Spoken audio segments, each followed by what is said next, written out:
বাবরি মসজিদ বানানোর জন্য হাজারো মানুষ ইট নিয়ে মুর্শিদাবাদ যাচ্ছেন।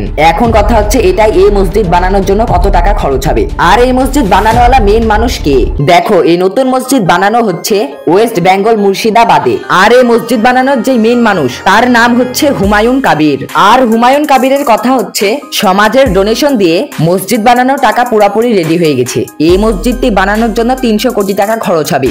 আর এই মসজিদটি সেম বাবরি মসজিদের মতন দেখতে হবে। আর এটা বলা হচ্ছে যে এই মসজিদের সাথে হসপিটাল, স্কুল, হোটেল, পার্ক, তার সঙ্গে হেলিপ্যাড তৈরি করা হবে। আমরা এটাই দোয়া করব আল্লাহ যেন এই কাজটা সফল করে, ইনশাআল্লাহ।